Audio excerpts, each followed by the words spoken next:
Now, let's talk about Turning Point USA. Seeing somebody who I like and I follow that made a video about Turning Point USA and talked about identity politics, that Turning Point USA is playing identity politics. Let me articulate this very succinctly in two ways.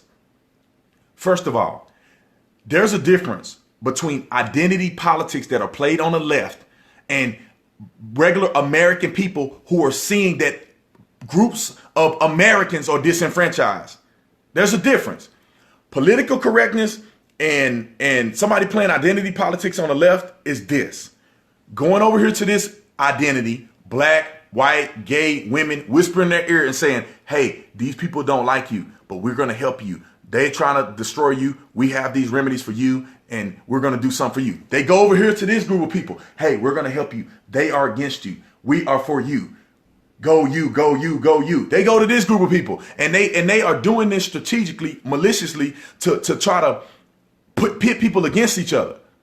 And what we're doing at Turning Point USA is that we see that there's other Americans who have been disenfranchised. And we are going to do our best to give them information and give them inspiration for them to have a balanced perspective. Listen, this is the difference between liberalism and conservatism. Liberals, they want an equal outcome. We're not identifying issues in American culture and fixing them for everybody to have the same end result. What we're doing is that we're saying we're going to give you an equal opportunity to information. If you want to vote a certain way, you can. That ain't got nothing to do with us. We're going to give you the information because it seems like that you've been getting bad information all this time. This is about America. This ain't about just black people. This is about America. And you know that there's a huge difference here.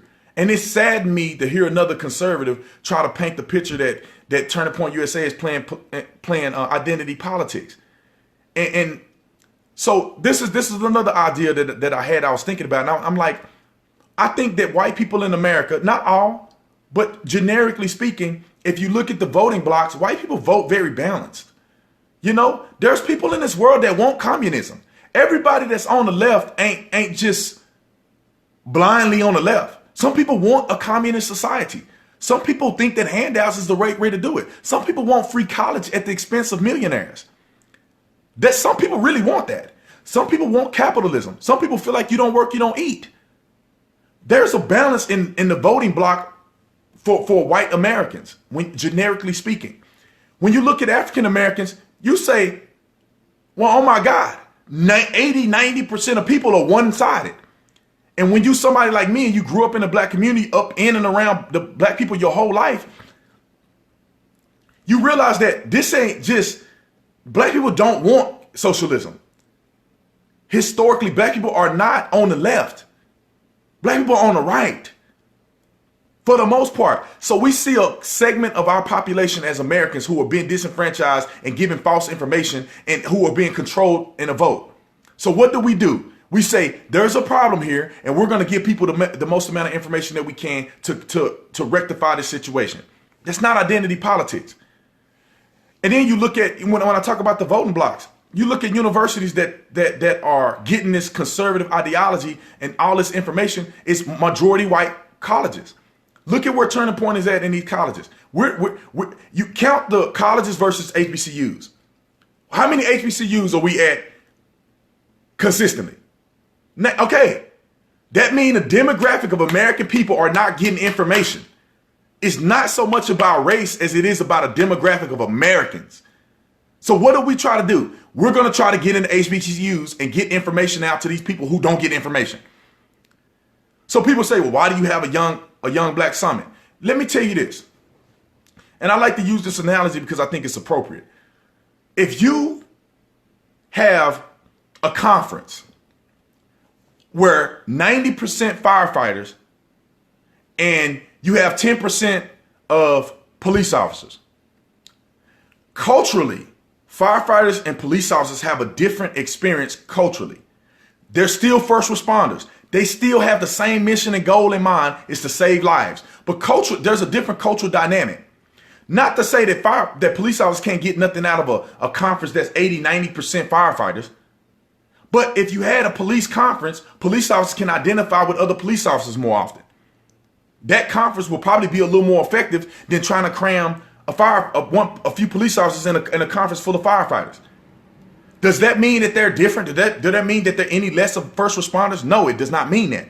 It means that there's things that you can identify, that they identify with, and there's things that are consistent within the experience of a certain group of people. And you can relatively speak to those people in more of an effective way. And then at the end of the year, you can have a first responders conference where all first responders that identify with the same principles can get the same information. If you are walking around and you think that black people and white people generally have the same outlook on, or have the same experience in America, you are fooling yourself. I'm not saying they don't have the same opportunities. I'm not saying that they don't have the same goals in mind. I think black and white people want to feed their kids the same way. But what I'm saying is that when you grow up and people tell you that your ancestors were slaves, that's very different than you growing up and somebody telling you that your ancestors own slaves.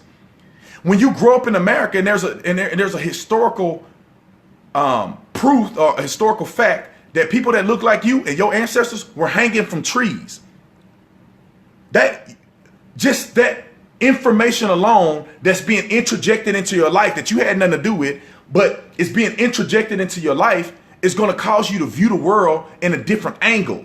It's not that you can't see the world, you're just viewing it at a different angle. And so if you are going to try to develop rhetoric or develop ideas and develop conferences and information in one size fit all, that's not going to work. There is nothing on planet Earth that's one size fit all. You don't have a clothing line that's one size fit all. You don't have biblical teaching that's one size fit all. You can't teach the same thing biblically in America that you can teach in Africa. There's some things that you're going to have to translate. There's some things that you're going to have to do a little differently.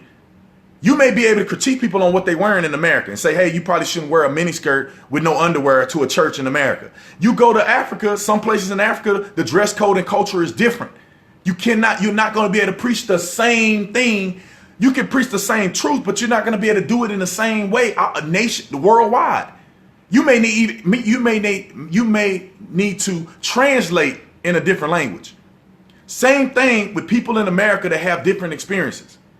If you go to Watts, California, if you go to Beverly Hills, if you go to Scottsdale, Arizona, if you go to South Dallas, if you go to Baltimore, Maryland, if you go to the South Side of Chicago, if you go to Palm Beach, Florida, if you go to the Plano, Texas, you're going to have different demographics of people who have different cultural identities and different viewpoints of the world. If you go in a one-size-fits-all approach, you're going to inevitably disenfranchise people that don't identify with your one approach. It doesn't work. It's not to say you isolate people and you try to, pit them against each other. It's just saying use common sense, ladies and gentlemen. Use common sense. If a person has been told their whole life that Republicans are racist and that they are slaves and that they're victims, you're not going to be able to use the same approach to talk to them and inform them if their perspective is coming from this way. If you've been born where your whole family have been Republicans your whole life and everybody can only speak well about Republicans and they speak bad about Democrats, you ain't going to have the same, you're not going to have the same seminar. You know what I'm saying? If you already like Democrats, or if you already know the history of the Republican Party, why would you waste time talking to this group about the history of the Republican Party? You probably can use a different approach to better serve a group of people who already are on this wavelength. It doesn't have anything to do with race. You have people who hate Republicans. You probably want to give them the history of the Republican Party. I don't understand how we become conflicted as conservatives to this matter. Turning Point USA is just trying to do what's best for America. It's okay to be flexible. It's okay to work within the confines of what can help people grow. It's okay to evolve. I don't understand why people think you got to be straight like this. You got to be like this your whole life. If there is a need, like somebody like Kanye West endorses Candace Owens, who happened to work for Turning Point USA, it's nothing wrong with pivoting. It's nothing wrong with saying, well, maybe this could work. Maybe this could work in our best interest. Just because we historically did this don't mean we don't need to mold and change to do something better. Not to change and do something different, just do something better. What's wrong with hiring Candace Owens?